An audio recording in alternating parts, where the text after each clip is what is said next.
Hello everybody. Today we will discuss optical absorption. So in absorption,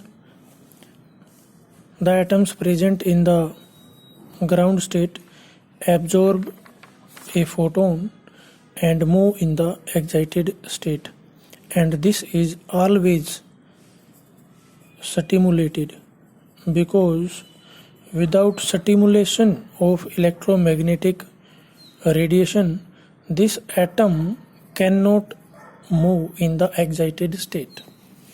So one thing is clear that this is stimulated absorption.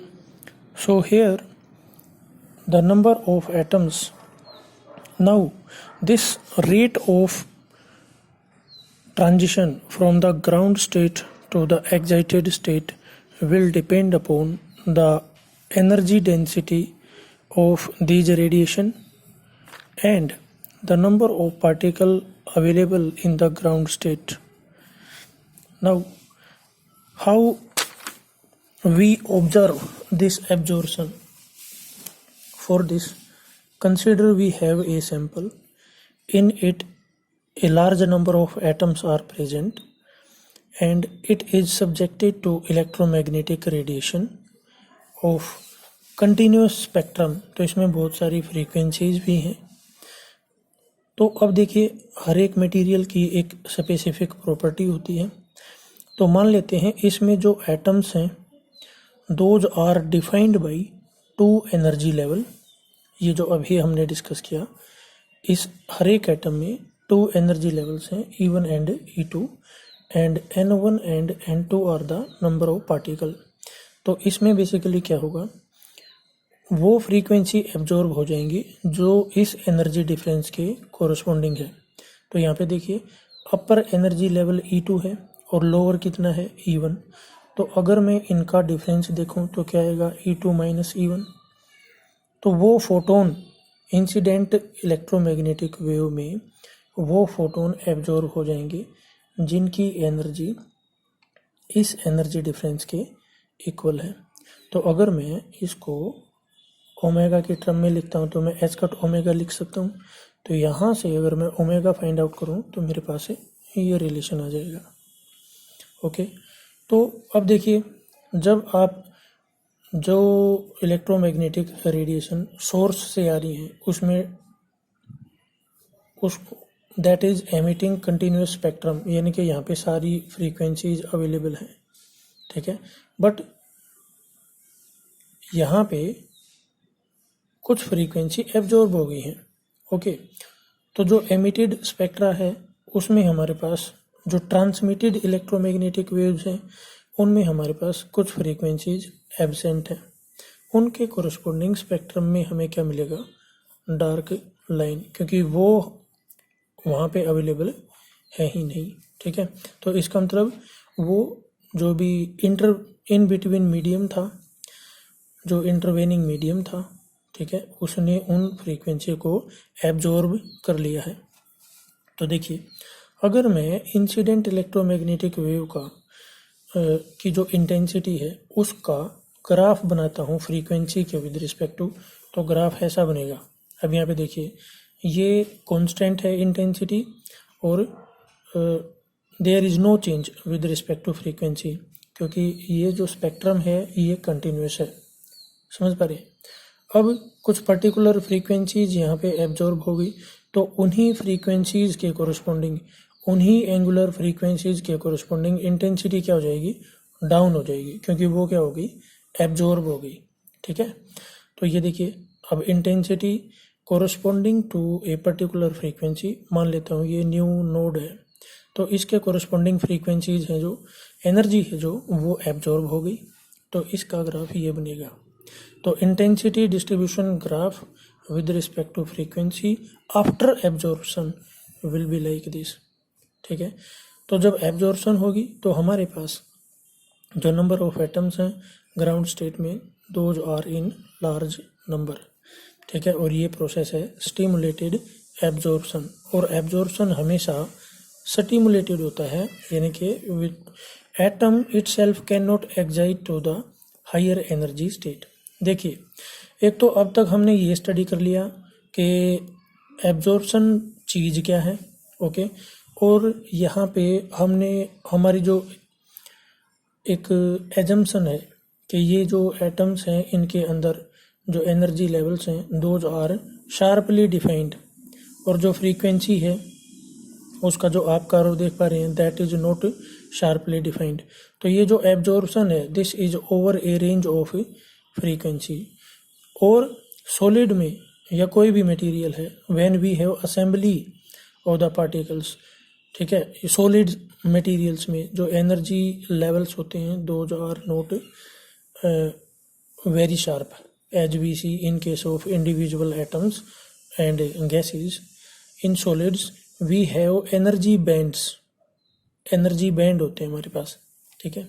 तो जो absorption होता है that is not defined sharply at a particular frequency, okay, it is over a range of frequency. तो ये हमें यहाँ पे clear हो जाना चाहिए।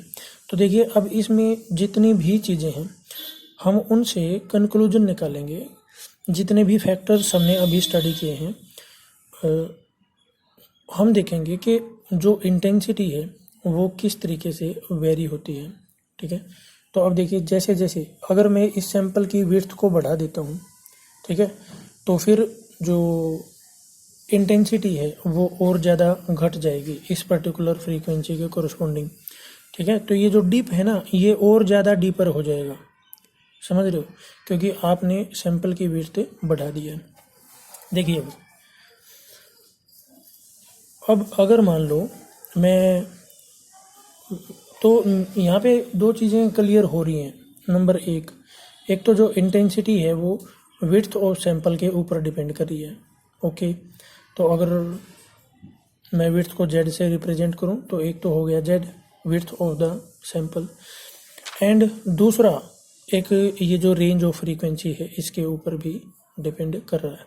तो पहले हम ये जो थिकनेस है इसको डिस्कस करेंगे, उसके बाद फिर हम ओमेगा का कॉन्सेप्ट है जो इसको इंट्रोड्यूस करेंगे, फिर हमारे पास जो रिजल्ट आएगा उसको हम आइंस्टीन्स थ्योरी से कंपेयर करेंगे, ओके। तो 2-2 मिनट में देख लेते हैं क्या चीज़ है ये। तो सबसे पहली बात, अब यहाँ पे एक बात और हम डिस्कस करते हैं। अच्छा, पहले ये जो डिस्टेंस वाला फैक्टर है intensity, change in intensity with depth, उसको डिस्कस कर लेते हैं। देखिए, जब यहाँ पे इंटेंसिटी फॉल करती है तो इंटेंसिटी मान लेते हैं आई नोड है, तो जैसे जैसे डिस्टेंस बढ़ती जाएगी है ना, तो इस डिस्टेंस को आप जेड लेके चल रहे हैं, तो जैसे जैसे जेड इंक्रीज होता जाएगा वैसे वैसे इंटेंसिटी घटती जाएगी। तो इस रिलेशन को मैं अब एस्टेब्लिश करना चाहता हूँ कि intensity with respect to Z कैसे चेंज होती है। देखिए, तो इंटेंसिटी डिक्रीज होगी, there will be decrease in the intensity with respect to z, and the rate of change of intensity with respect to z at a position is directly proportional to intensity at that point, okay। तो अगर मैं यहाँ पे variable separate करके, okay, तो proportionality sign को remove करेंगे, यहाँ पे एब्जॉर्प्शन कोफिशिएंट आ जाएगा, and this is a positive quantity, and for the given sample I am assuming that this is a constant parameter, यानी कि अगर मैं डायरेक्शन को चेंज करता हूँ तो इसमें चेंज नहीं आएगा, okay, and it is purely a function of A omega, मैं ऐसा मान के चल रहा हूँ, ठीक है। But you have seen absorption occurs over a range of frequency, तो ये प्योरली इसका फंक्शन नहीं होता। बट इनिशियली मैं डिस्टेंस के इम्पैक्ट को स्टडी करने के लिए, ये जो डेप्थ है उसके इम्पैक्ट को स्टडी करने के लिए मान लेता हूँ जो अल्फ़ा है that is alpha omega coefficient of absorption, this is a function of omega in actual. तो क्लास, अब जो नेक्स्ट है, अब देखिए, तो मैंने बेसिकली जो मेरे पास रिलेशन था ये वाला, इसको मैंने इंटीग्रेट कर दिया। तो इंटीग्रेशन के बाद मेरे पास ये रिलेशन आ जाता है, पॉज करके आप इसको सोल्व कर लें। ठीक है। तो यहाँ पे देखिए जैसे मेरे पास 1/x है इंटू डी एक्स, इंटीग्रेशन करेंगे तो इसका log x आएगा। वैसे ही यहाँ पर भी हमारे पास इंटीग्रेशन करेंगे तो log i आ जाएगा, है ना। देखिए ये कुछ ऐसा आएगा, मेरे पास आएगा natural log into I into Z, then I will get this is equal to minus of integration alpha omega into D Z. देखिए इस टाइप का ये बन जाएगा मेरे पास रिलेशन। तो अगर मैं दोनों साइड एंटी लॉग ले लेता हूँ, है ना, तो ये तो एक्सपोनेंट ई की पावर में चला जाएगा और यहाँ से लॉग हट जाएगा, और एक कांस्टेंट भी आएगा यहाँ पे मेरे पास, कांस्टेंट सी। इसकी वैल्यू फाइंड आउट करने के लिए मैं जेड की वैल्यू 0 पुट कर दूंगा, तो मेरे पास सी की वैल्यू आ जाएगी और वो यहाँ पे पुट कर देंगे आप, तो ये वाला रिलेशन बन जाएगा। ठीक है। तो अब देखें क्लास, अगर मैं इस रिलेशन का कर्व बनाता हूँ, मैं इसकी प्रोपोर्शनैलिटी देखता हूँ, ये किसके प्रोपोर्शनल है, X E raise to power minus alpha omega Z के। तो यहाँ से पता लग रहा है मुझे जैसे जैसे जेड बढ़ेगा वैसे वैसे ये पावर मोर नेगेटिव हो जाएगी, तो इंटेंसिटी में एक्सपोनेंशियल डिक्रीज होगा। तो जैसे जैसे जेड बढ़ेगा वैसे वैसे इंटेंसिटी डिक्रीज होगी। ठीक है, एक बात क्लियर हो गई। तो हमें इंटेंसिटी का with respect to Z variation पता लग गया। अब इसको और ज़्यादा सिंपल वे में समझने के लिए हम क्या करते हैं, अब ये जो ई रेज टू पावर एक्स होता है ना, अगर मैं इसको ओपन करता हूँ तो मेरे पास आएगा 1 + x स्क्वायर बाई 2 फैक्टोरियल। ठीक है, और यहाँ पे माइनस है तो अल्टरनेट पोजीशन पे प्लस माइनस आ जाते हैं। तो हमारे पास यहाँ पे e raise to power minus alpha omega Z है, तो इसको मैं अगर ओपन करूँ तो मेरे पास ये आएगा। और अगर मैं मान लूँ जो अल्फा ओमेगा जेड है that is very very less than 1, तो हाइयर पावर को मैं निगलेक्ट कर सकता हूँ, then I am left with this factor only. तो अब मान लेता हूँ मैं जो अल्फा ओमेगा जेड है that is very less than 1, तो अगर मैं एक्सपोनेंशियल वाले पार्ट को ओपन करेंगे then you will get this part. अब आई ओमेगा 0 को अंदर मल्टीप्लाई कर दो और जो अल्फा वाला पार्ट है उसको एक साइड कर लो, है ना। देखिए मैंने क्या कहा था, जो इंटेंसिटी है वो एक तो जेड पे डिपेंड कर रहा है यानी कि डेप्थ पे, और एक फ्रीक्वेंसी पे डिपेंड कर रहा है। तो हमने जेड को तो स्टडी कर लिया है, अब हमें ओमेगा को स्टडी करना है, तो इसलिए ओमेगा वाले पार्ट को एक साइड रख लो, ये देखिए, और बाकी जो जेड वाला पार्ट है उसको आप एक साइड ले गए। तो ये जो है ना intensity at distance Z, and this is the intensity when the electromagnetic radiation just fall on the sample. ठीक है, तो इनका जो डिफरेंस है वो क्या है, चेंज इन इंटेंसिटी। ठीक है, और डिस्टेंस कितनी है जेड। ओके, तो बेसिकली ये वही फॉर्मूला है और कुछ नहीं है। ठीक है ना। तो अब मुझे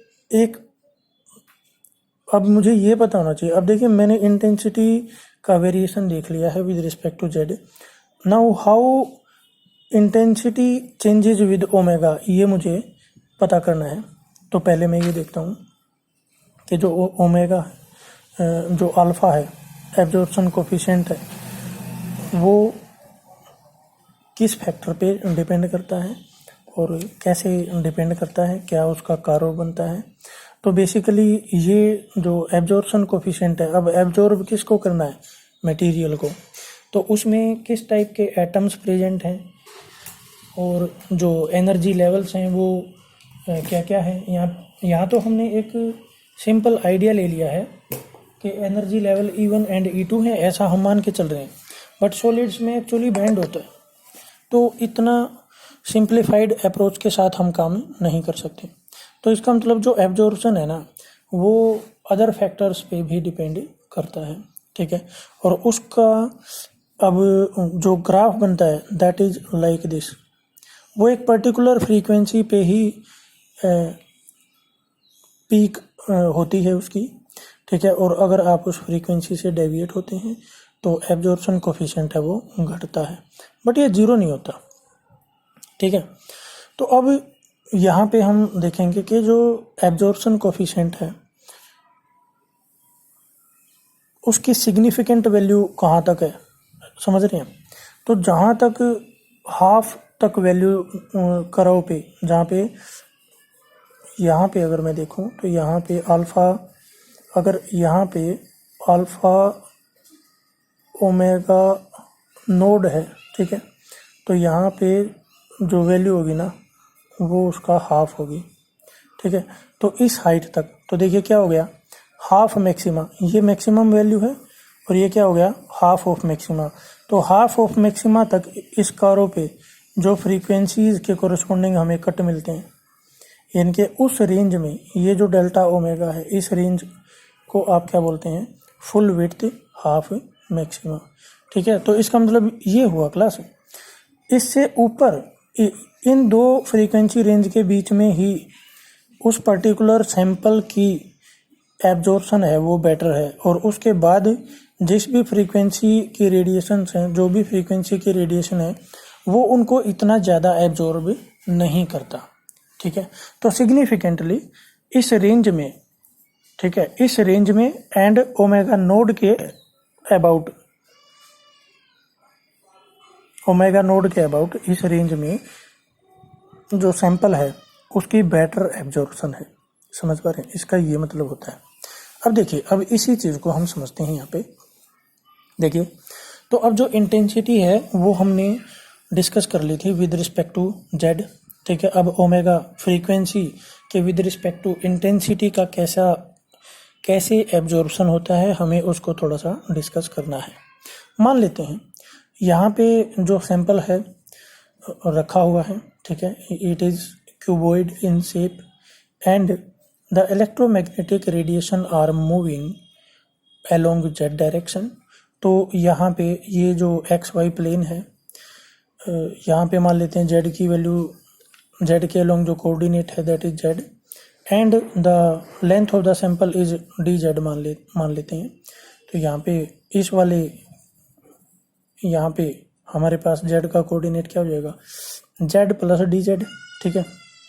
तो अब हम देखना चाहते हैं कि इतनी लेंथ तक कितनी इंटेंसिटी या कितनी एनर्जी ये सॉरी क्लास, सारा ही मुझे लगता है आपने देखा ही नहीं इसको। देखिए यहाँ पे एक सैंपल रखा हुआ है और ये जो कोऑर्डिनेट है ये जेड है और जेड एक्सिस आपका यूं है और इलेक्ट्रोमैग्नेटिक रेडिएशन है यहाँ पे फॉल कर रही है। तो अब ये इसमें से ट्रांसमिट होके आगे बढ़ेंगी तो कुछ फ्रीक्वेंसी सैंपल में एब्जॉर्ब हो जाएंगी।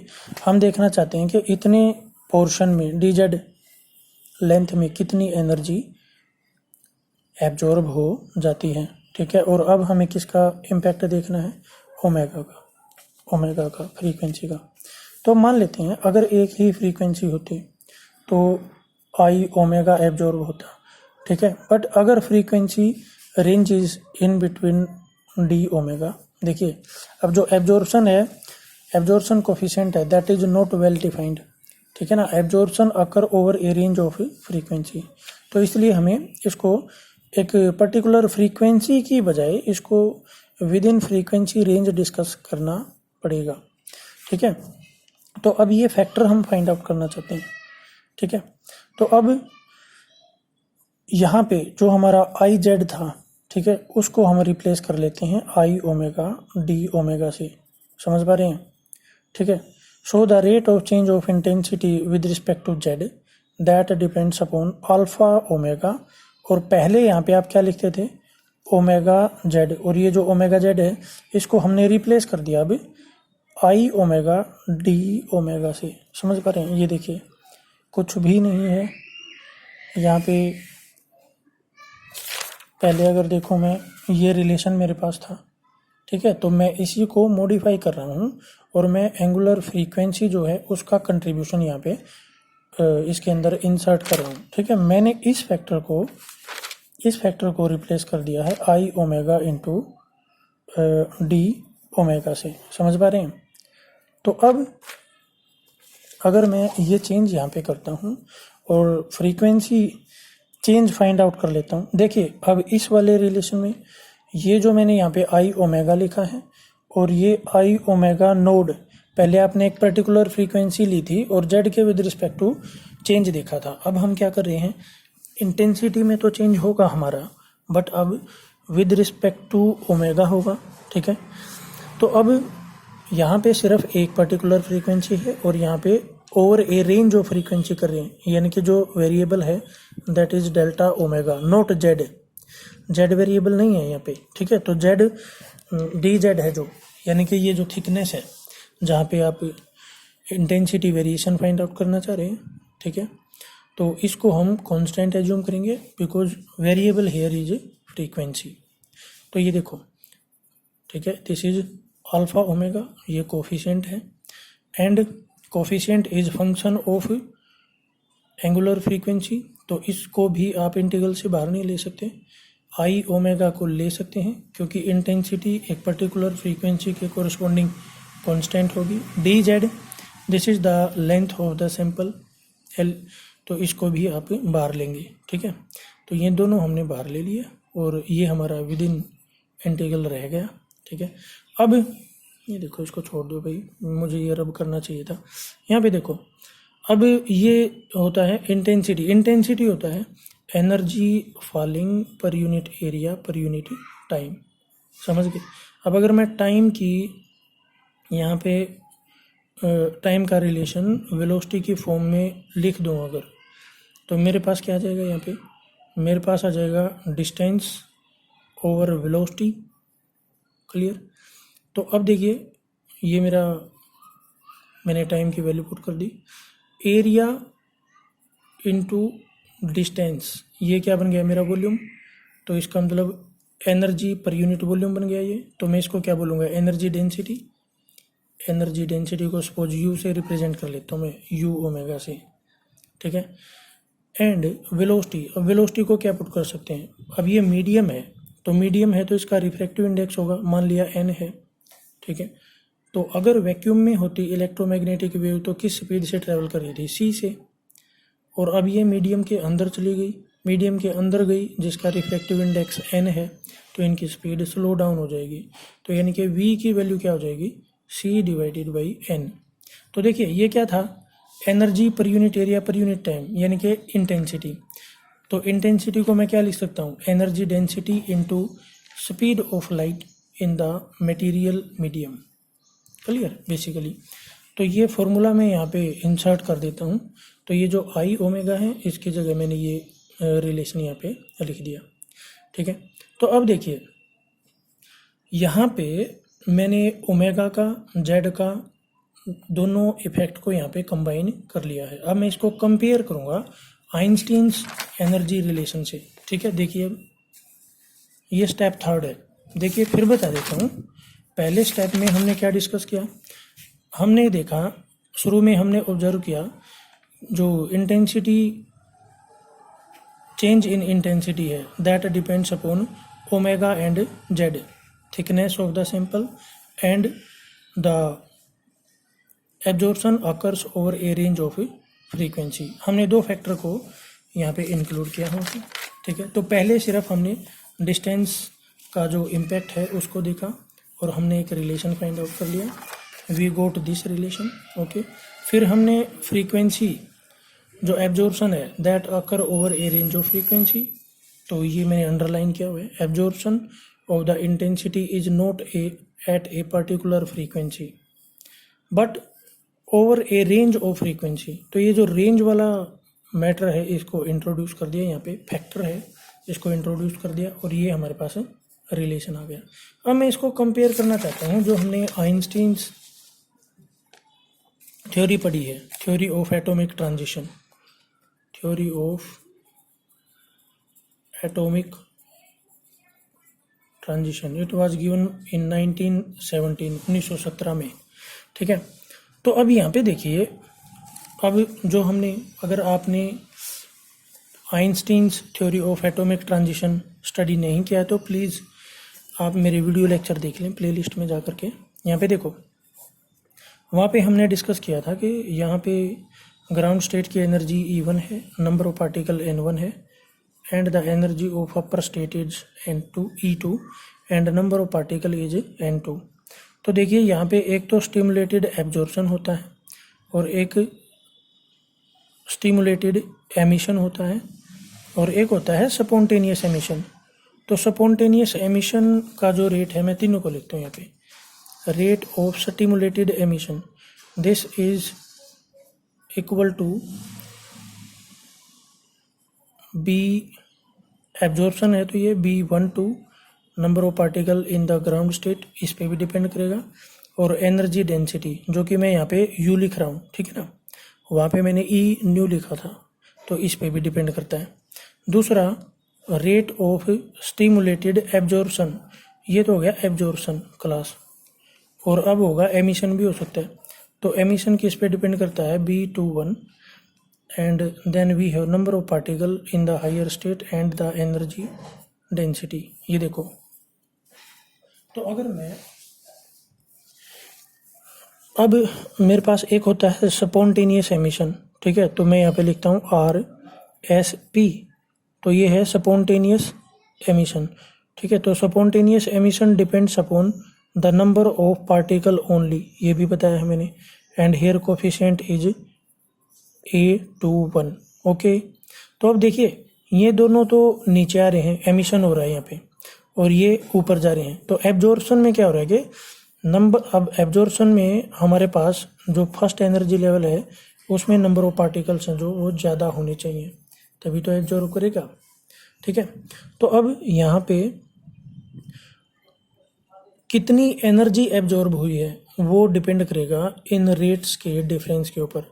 तो देखिए जो एब्जॉर्प्शन है वो ज़्यादा होना चाहिए, तो एब्जॉर्प्शन का जो रेट है उसमें से आप सब्ट्रैक्ट कर देंगे रेट ऑफ एमिशन, ठीक है। और रेट ऑफ एमिशन में दो फैक्टर हैं, एक तो स्पॉन्टेनियस और एक स्टिमुलेटेड, समझ आ रही है।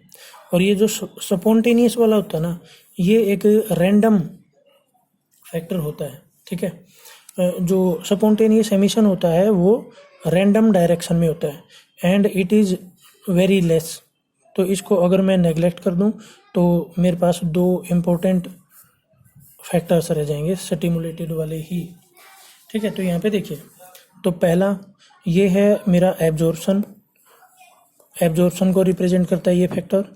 तो यहाँ पे B12 एब्जॉर्प्शन में लो एनर्जी स्टेट से हाई एनर्जी स्टेट में पार्टिकल जाता है, और लो एनर्जी स्टेट में पार्टिकल्स कितने हैं इस पे भी रेट डिपेंड करता है। एंड देन एनर्जी डेंसिटी, जो कि पहले हमने E न्यू लिखा था, तो ये एनर्जी डेंसिटी था वहाँ पे, यहाँ पे हम U ओमेगा लिख रहे हैं, तो सेम चीज़ है, कोई डिफरेंस नहीं है। देन माइनस, ठीक है। अब ये तो ऊपर जा रहे हैं, अब नीचे कौन से आ रहे हैं, stimulated emission, okay, and spontaneous emission. तो स्पॉन्टेनियस एमिशन में एनर्जी डेंसिटी नहीं आता, ये याद रखना है, पहले भी बताया हुआ है। तो ये तो आ गया मेरे पास नंबर ऑफ पार्टिकल्स, ठीक है। तो अगर इतने पार्टिकल ऊपर जा रहे हैं और एक पार्टिकल की एनर्जी कितनी है, H ओमेगा, तो ये हो गई, ठीक है। तो अब इसके प्रोपोर्शनल होगा डिक्रीज इन इंटेंसिटी, ठीक है। तो rate of decrease in intensity DI/dZ will be directly proportional to this factor, okay.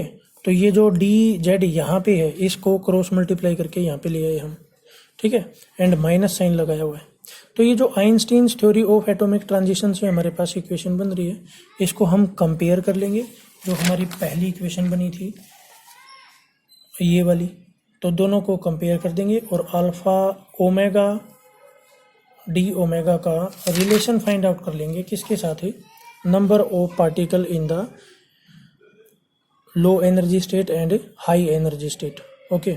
तो ये जो रिलेशन है, अच्छा देखिए यहाँ पे बता रखा है कि ये जो फैक्टर है इसको नेगलेक्ट कर दो क्योंकि ये वेरी लेस है, ठीक है, क्योंकि पार्टिकल ऊपर तो बहुत ही कम प्रेजेंट है, ठीक है। ग्राउंड स्टेट में पार्टिकल्स हैं जो those are very very large, ठीक है ना। तो अब देखिए A और B, ये इक्वेशन मान लेता हूँ मैं, this equation is equation B, ठीक है, और जो पहली इक्वेशन है वो A है। दोनों को कंपेयर करो क्लास और ये रिलेशन आ जाएगा अपने पास, ठीक है। अब जो B21 में B12 में क्या रिलेशन होता है वो हम पहले पढ़ चुके हैं, और दूसरा ये जो आइंस्टीन्स कोफिशिएंट है A21 एंड B21 इनमें क्या रिलेशन होता है ये भी हम पढ़ चुके हैं। तो यहाँ से बेसिकली जो B12 है और B21 है उनकी वैल्यूज़ इस रिलेशन में रख देना, हमारे पास रिजल्ट आ जाएगा। और इसको बोलते हैं आप एफ लादेनबर्ग फॉर्मूला। ओके क्लास, तो यहाँ से आप अल्फ़ा ओमेगा फाइंड आउट कर सकते हैं। ओके, अगर मैं इसको नंबर डेंसिटी ऑफ पार्टिकल्स से डिवाइड कर देता हूँ तो मेरे पास आ जाएगा, मान लेते हैं atomic number density that is n। Okay, और अगर मैं एब्जॉर्प्शन कोफिशिएंट को, टोटल एब्जॉर्प्शन कोफिशिएंट जो होगा मेरा, ये सोल्व करने के बाद मेरे पास अल्फ़ा आ जाएगा। अल्फ़ा ओमेगा तो यही है, तो मेरे पास सोल्व करने के बाद अल्फ़ा आ जाएगा। और अल्फ़ा को अगर मैं n से डिवाइड कर दूंगा तो मेरे पास आ जाएगा एटॉमिक एब्जॉर्प्शन कोफिशिएंट। ओके, ये तो सैंपल का था पूरे का, और ये एटॉमिक एब्जॉर्प्शन कोफिशिएंट आ जाएगा। क्लियर है क्लास? तो इसका जो डायमेंशन होता है दैट इज ऑफ एरिया, ठीक है, तो इसलिए आप इसको एटॉमिक क्रॉस सेक्शन भी बोल देते हैं। तो इस टॉपिक में इतना ही, ठीक है। बाकी आप अपने दिमाग से भी करें, और बुक्स हैं वो भी पढ़ लें। This is how the absorption coefficient and the population difference in the two energy level are related to each other, and this all constitute kinetics of optical absorption। तो क्लास देखिए, इसमें 3 मेन चीज़ है, ठीक है। फिर से रिवाइज कर लेते हैं एक बार। पहले हमने स्टडी किया एब्जॉर्प्शन क्या है, उसके बाद हमने देखा कि इंटेंसिटी, एब्जॉर्ब्ड इंटेंसिटी डिस्टेंस और फ्रीक्वेंसी पे डिपेंड कर रही है। तो 1 बाई 1 पहले स्टेप में आप with respect to Z intensity का डिस्ट्रीब्यूशन देखते हैं, सारा ये जुगाड़ लगा करके यहाँ तक पहुँचे। उसके बाद सेकंड स्टेप में आप with respect to omega variation देखते हैं, और हमें पता है, ये एक फैक्ट भी है, ऑब्जर्वेशन है, absorption of the intensity is not at a particular frequency but over a range of frequency. इस चीज़ को, इस फैक्ट को यहाँ पे इंसर्ट करवा दिया हमने, और फिर जो हमारा फॉर्मूला बना उसको हमने कंपेयर किया आइंस्टीन्स एटॉमिक ट्रांजिशन थ्योरी से, ठीक है। This is the last step, और जो भी हमारे पास रिजल्ट आ जाते हैं दोनों को कंपेयर कर लेते हैं और स्लाइड से एडजस्टमेंट करके ये फार्मूला फाइंड आउट कर लेते हैं, जिसको आप बोलते हैं एफ लादेनबर्ग फार्मूला। अब ये कैसे आया, आप प्रीवियस लेक्चर्स में जाके देखें प्लीज़, वहाँ पे मैंने आइंस्टीन्स कोफिशिएंट के नाम से एक लेक्चर बनाया हुआ है जहाँ पे ये डिस्कस किया है, ये डिस्कस किया हुआ है, ठीक है। Thanks for watching the